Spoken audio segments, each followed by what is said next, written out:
राजश्री करंतु आउ मो तरफ अनेक अनेक शुभेच्छा। आज आम संख्या गणित संबंध में आलोचना करवा। तमे माने तो विभिन्न प्रकार संख्या गणित संबंध में जानिच पढ़ीच, जेमिति कि गणन संख्या, स्वाभाविक संख्या, संप्रसारित स्वाभाविक संख्या और पूर्ण संख्या। तमे तम स्क्रीन रे विभिन्न प्रकार संख्या गुड़ी को संख्या रेखा माध्यम देखि पारथुब। प्रथमे स्वाभाविक संख्या रेखा अच्छी। स्वाभाविक संख्या गुड़िक 1 ठारू असीम पर्यंत रही। ता तलकू आउ एक संख्या रेखा देखि पारथुब, जहा होची संप्रसारित स्वाभाविक संख्या मानकर संख्या रेखा, जहा 0 ठारू आरंभ होई 1 2 3 इत्यादि होई असीम पर्यंत रही। सेहीपरि तले पूर्ण संख्या मानकर संख्या रेखाटी को देखि पारथुब। एई पूर्ण संख्या गुड़िक धनात्मक पूर्ण संख्या, ऋणात्मक पूर्ण संख्या और 0 को नहीं संख्या रेखा उपस्थापित कर। आमे ताहले एबे निजे निजे गोटे पूर्ण संख्या रेखा अंकन करिबा। प्रथमे आमे निज खातारे सरल रेखाटी अंकन करिबा। तमे निजे मध्य निज खातारे एहीपरि भावरे गोटे सरल रेखा अंकन कर। आउ सरल रेखा उपरे थिबा समान समान व्यवधान रे थिबा केते गुड़िए बिंदु को स्केल साहाय्य रे चिन्हित कर। जेमिति कि मु 4 सेंटीमीटर अंतर रे बिंदु गुडू को चिन्हट करुछि। तमे माने निज खातारे 1 सेंटीमीटर व्यवधान रे बिंदु गुडी को प्रथमे चिन्हट कर। तापरे सेई बिंदु गुडी को आमे संख्या माध्यम रे परिप्रकाश करिबा। जेमिति कि एई देख एवं सरल रेखा उपरे जो बिंदु गुडी को तुमे चिन्हट करिच ताकू छोट छोट गार माध्यम रे भल भाव चिन्हाई दियो।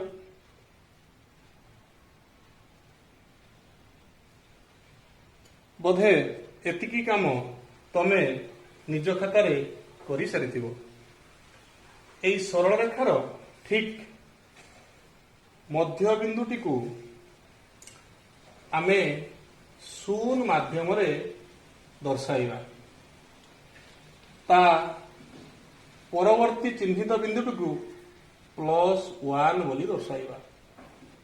ता परवर्ती चिन्हित बिंदुटी को +2 माध्यम रे देखाइबा। एहीपरि भावरे आमे डाहाण पार्श्व थिबा चिन्हित बिंदु गुडी को दर्शाई देबा।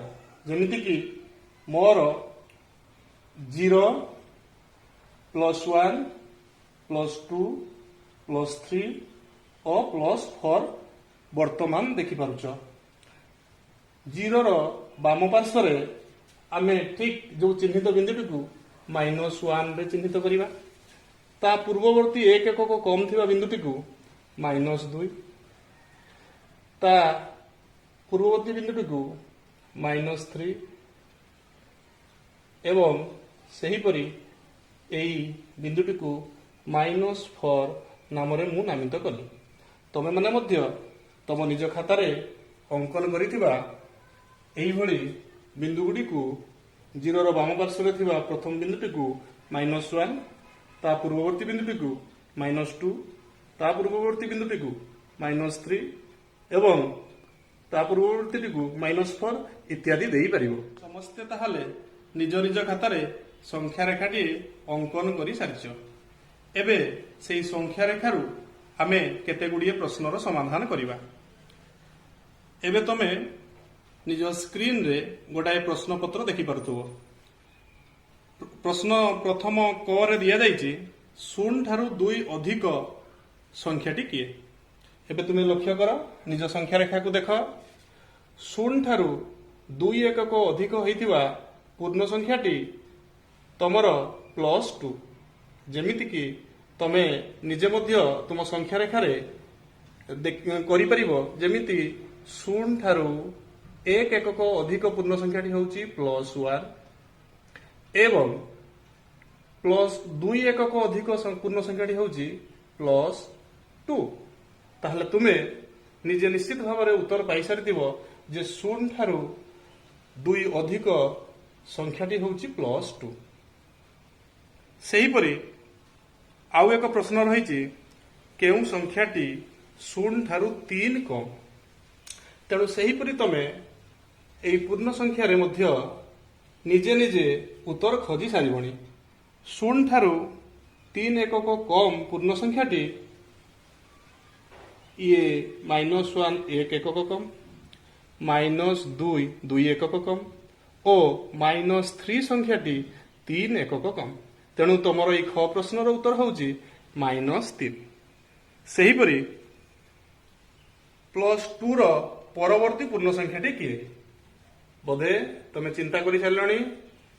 ପରବର୍ତ୍ତୀ ପୂର୍ଣ୍ଣ ସଂଖ୍ୟାଟି 1 ଅଧିକ ହେଇଥାଏ। ତେଣୁ +2 ର ପରବର୍ତ୍ତୀ ପୂର୍ଣ୍ଣ ସଂଖ୍ୟାଟି +3। ସେହିପରି ଆଉ ଏକ ପ୍ରଶ୍ନ ଅଛି -3 ର ପୂର୍ବବର୍ତ୍ତୀ ପୂର୍ଣ୍ଣ ସଂଖ୍ୟାଟି କିଏ? ପୂର୍ବବର୍ତ୍ତୀ ପୂର୍ଣ୍ଣ ସଂଖ୍ୟାଟି କିଏ? ତାହେଲେ ଦେଖ ଆମେ ଏବେ ଶୀଘ୍ର ଶୀଘ୍ର ଉତ୍ତର କରିପାରିବା। -3 ର ପୂର୍ବବର୍ତ୍ତୀ ପୂର୍ଣ୍ଣ ସଂଖ୍ୟାଟି ପାଇଁ ଆମେ ପ୍ରଥମେ -3 କୁ ଚିହ୍ନଟ କରିବା। ଇଏ ହେଉଛି ଆମ ସଂଖ୍ୟାରେ -3। ତାର ପୂର୍ବବର୍ତ୍ତୀ ପୂର୍ଣ୍ଣ ସଂଖ୍ୟାଟି ହେଉଛି କିଏ? ହଁ, ଠିକ୍ ଭାବି ସାରିଲଣି, -4। -3 ର ପୂର୍ବବର୍ତ୍ତୀ ପୂର୍ଣ୍ଣ ସଂଖ୍ୟା ହେଉଛି -4 ଏବଂ ତୁମକୁ ଯଦି ପଚରାଯାଏ -3 ର ପରବର୍ତ୍ତୀ ପୂର୍ଣ୍ଣ ସଂଖ୍ୟା କିଏ? -3 ର ପରବର୍ତ୍ତୀ ପୂର୍ଣ୍ଣ ସଂଖ୍ୟା ରେଖା ତାର ଡାହାଣ ପାର୍ଶ୍ୱରେ ଥିବା ପୂର୍ଣ୍ଣ ସଂଖ୍ୟାଟି ହେବ, ସିଏ ହେଉଛି -2। ସେହିପରି ଆଉ ଏକ ପ୍ରଶ୍ନ ନେବା ଆମର ମଧ୍ୟବର୍ତ୍ତୀ ପୂର୍ଣ୍ଣ ସଂଖ୍ୟା ସମ୍ବନ୍ଧରେ। -4 ଓ +2 ର ମଧ୍ୟବର୍ତ୍ତୀ ପୂର୍ଣ୍ଣ ସଂଖ୍ୟା ଗୁଡ଼ିକୁ ଚିହ୍ନଟ କର। -4 ଓ +2। ତାହେଲେ ପ୍ରଥମେ ତୁମେ -4 ଓ +2 କୁ ଚିହ୍ନଟ କର ଏବଂ ତା ମଧ୍ୟବର୍ତ୍ତୀ ପୂର୍ଣ୍ଣ ସଂଖ୍ୟା ଗୁଡ଼ିକ କିଏ ହେବ? ତାହେଲେ ନିଶ୍ଚିତ ଭାବରେ ତୁମେ ଜାଣିପାରୁଥିବ -3 -2 -1 0 +1। ଏଗୁଡ଼ିକୁ ତୁମେ ଖାତାରେ ମଧ୍ୟ ଟିପି ରଖ, ଯେମିତିକି -3 -2 -1 0 ଓ +1। ଏହି ପୂର୍ଣ୍ଣ ସଂଖ୍ୟା ଗୁଡ଼ିକ -4 ଓ +2 ର ମଧ୍ୟବର୍ତ୍ତୀ। ସେହିପରି ଆଉ ଗୋଟିଏ ପ୍ରଶ୍ନ ଅଛି +1 ଠାରୁ 3 ଏକକ କମ୍ ପୂର୍ଣ୍ଣ ସଂଖ୍ୟାଟି କିଏ? +1 ଠାରୁ 3 ଏକକ କମ୍। ତାହେଲେ ପ୍ରଥମେ ଆମେ +1 ସଂଖ୍ୟାଟିକୁ ଚିହ୍ନଟ କରିବା ଏବଂ ତାଠାରୁ 3 ଏକକ କମ୍ ହେଇଥିବା ପୂର୍ଣ୍ଣ ସଂଖ୍ୟାଟି ଇଏ 0 ହେଉଛି 1 କମ୍, -1 2 ଏକକ କମ୍ ଏବଂ -2 ହେଉଛି 3 ଏକକ କମ୍। ତେଣୁ 1 ଠାରୁ 3 ଏକକ କମ୍ ହେଇଥିବା ପୂର୍ଣ୍ଣ ସଂଖ୍ୟାଟି ଆମର -2। ସେହିପରି ଆଉ ଏକ ପ୍ରଶ୍ନ ନେବା। ଚାଲ ଆମେ ଏବେ ସଂଖ୍ୟା ରେଖା ସାହାଯ୍ୟରେ ପୂର୍ଣ୍ଣ ସଂଖ୍ୟା ମାନଙ୍କର ଯୋଗ ପ୍ରକ୍ରିୟା ଶିଖିବା। ତମେ ଦେଖିପାରୁଥିବ ଯେ ଏଇଠି କିଛି ମୁଁ ସଂଖ୍ୟା ରେଖା ଅଙ୍କନ କରିଛି ଏବଂ କେତେ ଗୁଡ଼ିଏ ପୂର୍ଣ୍ଣ ସଂଖ୍ୟାକୁ ତାକୁ ଯୋଗ ମାଧ୍ୟମରେ କେମିତି ଦର୍ଶାଇବା ସେଥିପାଇଁ ମୁଁ ଏଠି କେତେ ଗୁଡ଼ିଏ ପୂର୍ଣ୍ଣ ସଂଖ୍ୟାକୁ ଯୋଗ ମାଧ୍ୟମରେ ପରିପ୍ରକାଶ କରିବା ପାଇଁ ପ୍ରଶ୍ନ ଗୁଡ଼ିକୁ ନେଇଛି। ସାଧାରଣତଃ ପୂର୍ଣ୍ଣ ସଂଖ୍ୟାର ଯୋଗ ପ୍ରକ୍ରିୟାରେ ଆମେ 4 ପ୍ରକାର ପରିସ୍ଥିତି ପାଇବା। ଗୋଟାଏ ହେଉଛି ଧନାତ୍ମକ ପୂର୍ଣ୍ଣ ସଂଖ୍ୟା ସହିତ ଧନାତ୍ମକ ପୂର୍ଣ୍ଣ ସଂଖ୍ୟା, ଋଣାତ୍ମକ ପୂର୍ଣ୍ଣ ସଂଖ୍ୟା ସହିତ ଋଣାତ୍ମକ ପୂର୍ଣ୍ଣ ସଂଖ୍ୟା, ଋଣାତ୍ମକ ପୂର୍ଣ୍ଣ ସଂଖ୍ୟା ସହିତ ଧନାତ୍ମକ ପୂର୍ଣ୍ଣ ସଂଖ୍ୟା ଓ ଧନାତ୍ମକ ପୂର୍ଣ୍ଣ ସଂଖ୍ୟା ସହିତ ଋଣାତ୍ମକ ପୂର୍ଣ୍ଣ ସଂଖ୍ୟା। ତାହେଲେ ପ୍ରଥମେ ଆମେ ଧନାତ୍ମକ ସହିତ ଧନାତ୍ମକ ପୂର୍ଣ୍ଣ ସଂଖ୍ୟାର ଯୋଗ କରିବା। ଗୋଟାଏ କଥା ମନେ ରଖିବାକୁ ପଡ଼ିବ, କୌଣସି ଗୋଟାଏ ପୂର୍ଣ୍ଣ ସଂଖ୍ୟା ସହିତ ଆଉ ଗୋଟିଏ ଧନାତ୍ମକ ପୂର୍ଣ୍ଣ ସଂଖ୍ୟାକୁ ଯଦି ଯୋଗ କରିବା ତାହେଲେ ଆମେ ସେହି ପୂର୍ଣ୍ଣ ସଂଖ୍ୟା ଠାରୁ ତାର ଡାହାଣ ପାର୍ଶ୍ୱକୁ ଯିବା ଏବଂ କୌଣସି ଗୋଟିଏ ପୂର୍ଣ୍ଣ ସଂଖ୍ୟା ସହିତ ଗୋଟାଏ ଋଣାତ୍ମକ ପୂର୍ଣ୍ଣ ସଂଖ୍ୟାକୁ ଯଦି ଯୋଗ କରିବା ତାହେଲେ ସେହି ପ୍ରଥମ ପୂର୍ଣ୍ଣ ସଂଖ୍ୟାଟି ଠାରୁ ଆମେ ତାର ବାମ ପାର୍ଶ୍ୱକୁ ଯିବା। +3 ସହିତ +6 କୁ ଆମେ ସଂଖ୍ୟା ରେଖା ମାଧ୍ୟମରେ ଯୋଗ କରିବା।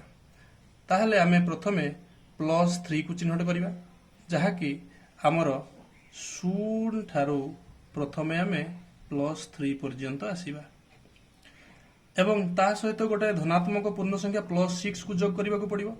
ତେଣୁ ଆମେ ଧନାତ୍ମକ ସଂଖ୍ୟାକୁ ଯୋଗ କଲାବେଳେ ସେହି ନିର୍ଦ୍ଦିଷ୍ଟ ପୂର୍ଣ୍ଣ ସଂଖ୍ୟା ଠାରୁ ଡାହାଣ ପାର୍ଶ୍ୱକୁ ଏକ ଏକକ ଅଧିକ କରି ଗଣି ଗଣି ଯିବା। ତେଣୁ +3 ଠାରୁ ଏକ ଏକକ ଅଧିକ ହେବ +4, ଆଉ ଏକକ ଅଧିକ ହେବ +5, ଆମର 2 ଏକକ ଅଧିକ ହେଲାଣି, 3 ଏକକ, 4 ଏକକ, 5 ଏକକ ଏବଂ 6 ଏକକ। ଆମେ ବର୍ତ୍ତମାନ କୋଉଠୁ ପହଞ୍ଚିଲେ? ଦେଖ, ଆମେ ଏବେ +9 ପାଖରେ ପହଞ୍ଚିଛନ୍ତି। ତେଣୁ +3 ସହିତ +6 କୁ ଯୋଗ କଲେ ଆମର ଉତ୍ତର ହେବ +9। ତବେ ନିଶ୍ଚିତ ଭାବରେ ଏଇଭଳି ଧନାତ୍ମକ ସଂଖ୍ୟାକୁ ଆଉ ଗୋଟେ ଧନାତ୍ମକ ସଂଖ୍ୟା ସହିତ ଯୋଗ କଲାବେଳେ କରିପାରିବ। ଆମେ ଏବେ ପରବର୍ତ୍ତୀ ପ୍ରଶ୍ନଟିକୁ ନେବା, ଯେମିତିକି -4 ସହିତ -3 କୁ ଯୋଗ କରିବା। ଯେହେତୁ ମୁଁ ଦୁଇଟି ଋଣାତ୍ମକ ପୂର୍ଣ୍ଣ ସଂଖ୍ୟାକୁ ଯୋଗ କରୁଛି, ସେଇଥିପାଇଁ ତମେ ଲକ୍ଷ୍ୟ କରୁଥିବ ମୋ ସଂଖ୍ୟା ରେଖାରେ ସବୁ 0 ଠାରୁ ସଂଖ୍ୟା ରେଖାରେ ଋଣାତ୍ମକ ପୂର୍ଣ୍ଣ ସଂଖ୍ୟା ଗୁଡ଼ିକୁ ହିଁ ଦର୍ଶେଇଛି। ତମେମାନେ ମଧ୍ୟ ଋଣାତ୍ମକ ସହିତ ଋଣାତ୍ମକ ପୂର୍ଣ୍ଣ ସଂଖ୍ୟାକୁ ଯୋଗ କଲାବେଳେ ସାଧାରଣତଃ ଭାବରେ ଋଣାତ୍ମକ ପୂର୍ଣ୍ଣ ସଂଖ୍ୟା ଗୁଡ଼ିକୁ ହିଁ ନେବ, ଆଉ ଗୋଟାଏ ବା ଦୁଇଟା ଧନାତ୍ମକ ପୂର୍ଣ୍ଣ ସଂଖ୍ୟାକୁ 0ର ଡାହାଣ ପାର୍ଶ୍ୱରେ ଦେଖେଇବ। କାହିଁ ସେଟା ଯୋଗ କଲାବେଳେ ଆମର ଆବଶ୍ୟକତାକୁ ଆସିବ ନାହିଁ। ତାହେଲେ ପ୍ରଥମେ ଆମେ କ'ଣ କରିବା? ପ୍ରଥମେ ଆମେ -4 ପୂର୍ଣ୍ଣ ସଂଖ୍ୟାଟିକୁ ଚିହ୍ନଟ କରିବା। ଏଇଟା 0 ପାଖରୁ -4 ପର୍ଯ୍ୟନ୍ତ ଆମେ ଏମିତି ବକ୍ରରେଖାଟିଏ ଅଙ୍କନ କରିଦେଲେ। ତାପରେ ଆମର -3 କୁ ଯୋଗ କରିବା। ତେଣୁ ସେହି ପୂର୍ଣ୍ଣ ସଂଖ୍ୟାଠାରୁ ଆମେ ବାମ ପଟକୁ ଆସିବା। କେତେ ଏକକ ବାମ ପଟକୁ ଆସିବା? 3 ଏକକ। ଯେମିତିକି ଏଇଟା ହେଲା 1 ଏକକ, 2 ଏକକ ଆଉ 3 ଏକକ। ତାହେଲେ ଆମର ଉତ୍ତର କ'ଣ ହେଲା? -7। ତେଣୁ -4 ସହିତ -3 କୁ ଯୋଗ କଲେ ଆମର ଉତ୍ତର ହେବ -7। ସେହିପରି ଆମେ ଆଉ ଏକ ପ୍ରଶ୍ନ ନେବା, ଯେମିତିକି ଗୋଟାଏ ଋଣାତ୍ମକ ପୂର୍ଣ୍ଣ ସଂଖ୍ୟା ସହିତ ଗୋଟାଏ ଧନାତ୍ମକ ପୂର୍ଣ୍ଣ ସଂଖ୍ୟା। ତାହେଲେ ପ୍ରଥମେ -3 +5 କୁ ଏଠି ଉପସ୍ଥାପନ କରିବା। ତାହେଲେ ପ୍ରଥମେ ଆମେ କ'ଣ କରିବା? ହଁ, ଠିକ୍ ଭାବୁଛ। ଆମେ ପ୍ରଥମେ -3 କୁ ଚିହ୍ନଟ କରିବା। 0 ପାଖରୁ -3 ଏବଂ -3 ସହିତ କେଉଁ ପ୍ରକାର ପୂର୍ଣ୍ଣ ସଂଖ୍ୟା ଯୋଗ ହେଉଛି? ଧନାତ୍ମକ ପୂର୍ଣ୍ଣ ସଂଖ୍ୟା। ତେଣୁ ଧନାତ୍ମକ ପୂର୍ଣ୍ଣ ସଂଖ୍ୟା ଯୋଗ ହେଲେ ଆମକୁ କ'ଣ କହିଥିଲି? ଆମେ କେଉଁ ପାର୍ଶ୍ୱକୁ ଯିବା? ସେ ସଂଖ୍ୟାର ଡାହାଣ ପାର୍ଶ୍ୱକୁ ଯିବା। ଏବଂ କେତେ ଏକକ ଡାହାଣ ପାର୍ଶ୍ୱକୁ ଯିବା? 5 ଏକକ। +5 ଅର୍ଥ 5 ଏକକ। 5 ଏକକ କୋଉ ପଟକୁ ଯିବା? ଡାହାଣ ପାର୍ଶ୍ୱକୁ ଯିବା। ତେଣୁ ଏଇଠୁ ଗଣିବା ଆରମ୍ଭ କରିବା। 1 ଏକକ, 2 ଏକକ, 3 ଏକକ, 4 ଏକକ, 5 ଏକକ। କୋଉଠି ପହଞ୍ଚିଲ? +2। ତେଣୁ ତୁମର ଉତ୍ତର ମଧ୍ୟ ହେବ +2। ତେଣୁ -3 ସହିତ +5 କୁ ଯୋଗ କଲେ କେତେ ହେବ? +2। ଏହିପରି ଭାବରେ ତମେ ଗୋଟିଏ ଋଣାତ୍ମକ ପୂର୍ଣ୍ଣ ସଂଖ୍ୟାକୁ ଗୋଟାଏ ଧନାତ୍ମକ ପୂର୍ଣ୍ଣ ସଂଖ୍ୟା ସହିତ ଯୋଗ କରିପାରିବ। ଏବଂ ଶେଷ ପ୍ରଶ୍ନଟି କ'ଣ ଅଛି? +2 ସହିତ -6। ତାହେଲେ ଆମେ ପ୍ରଥମେ କ'ଣ କରିବା? ନା +2 କୁ ଚିହ୍ନିତ କରିବା। ଏଇ 0 ପାଖରୁ +2 କୁ ପ୍ରଥମେ ଆମେ ଯିବା। ତାପରେ ତା ସହିତ ଆମର କେଉଁ ସଂଖ୍ୟାଟି ଯୋଗ ହେଉଛି? -6। ତାହେଲେ ମୁଁ ଆଗରୁ ବି କହିଥିଲି, ଯଦି ଗୋଟାଏ ପୂର୍ଣ୍ଣ ସଂଖ୍ୟା ସହିତ ଯଦି ଗୋଟାଏ ଋଣାତ୍ମକ ପୂର୍ଣ୍ଣ ସଂଖ୍ୟା ଯୋଗ ହୁଏ, ଆମେ ସେହି ପ୍ରଥମ ପୂର୍ଣ୍ଣ ସଂଖ୍ୟାଟିର କୋଉ ଦିଗକୁ ଯିବା? ବାମ ପଟକୁ ଯିବା। ତାହେଲେ କେତେ ଯିବା ବାମ ପଟକୁ? 6 ଏକକ। -6 ଅଛି, ତେଣୁ 6 ଏକକ ବାମ ପାର୍ଶ୍ୱକୁ ଯିବା। ତାହେଲେ ଏଇଠୁ ଗଣିବା ଆରମ୍ଭ କରିବା। +2 ପାଖରୁ 1 ଏକକ, 2 एकक 3 एकक 4 एकक 5 एकक आउ 6 एकक। तेणु आमे तुमे कोउठी पहुँचल -4 पाखरे पहुँचल। तेणु तुमर उत्तर कौन हम -4। एहीपरि भावरे तुम निश्चित भावरे मु भावुची संख्या रेखा साहाय्य जोग प्रक्रिया को संपन्न करि परिबो। तेणु तुम बही रे जो सब प्रश्न दिया जाइछे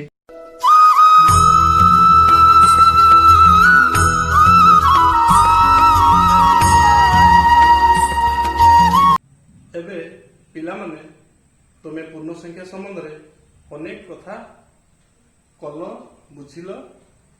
जेमिति कि तमे संख्या रेखा रे पूर्ण संख्या गुडी को स्थापन करिवा शिखिल, मध्यवर्ती पूर्ण संख्या एवं गोटे पूर्ण संख्या आ गोटे पूर्ण संख्या ठारू केते एकक अधिक केते एकक कम ताहा मध्ये तुमे करि परिलो।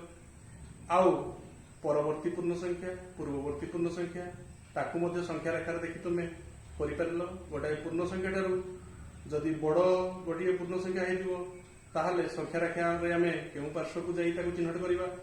कम हेतिले सेही निर्दिष्ट पूर्ण संख्या ठारू केउ पार्श्व को जाई आमे ताकू चिन्हट करिबा। ताहा मध्ये तुमे भल भाव बुझी पारिथिबो एवं संख्या रेखा माध्यम रे आमर पूर्ण संख्या गुड़िकर जग करने संपर्क रे मध्य तुमे निजे करि परिबो बोली मोर आशा। ता सहित आमे जो शेष रे आमे कले जे जो गोटाए धनात्मक को धनात्मक बा गोटाए धनात्मक सहित ऋणात्मक बा ऋणात्मक को ऋणात्मक बा ऋणात्मक सहित धनात्मक पूर्ण संख्या को जोग करिवार विधि नियम केमिति सहज रे करि परिबो ताहा मध्ये तुमे करो। तेणु तुमर एबे सप्तम श्रेणी जो आमर प्रथम अभ्यास कार्य अच्छी से प्रश्न गुड़िक तुमे निजे समाधान करिवो एवं तुम शिक्षक सहित तुमे आलोचना करी असुविधा हेले बुझिल। आउ एबे तो कोरोना समस्त को आमको माने विपद रे पकाउछि सारा विश्व को आम देश रे यह संक्रमित संख्या बढ़ी बढ़ी चली। तेणु जहाँ सब आमर नियम मानिबा पई कुहा जाइछि मु भाबुछि तुमे माने निश्चित भाव में से नियम को पालन करिवो। आमर परस्पर ठारू दूरता रक्षा करिवो।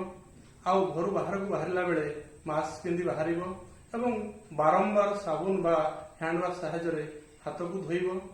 एही सब नियम मानिकिरी आमको वर्तमान चलिबाकू हेबो।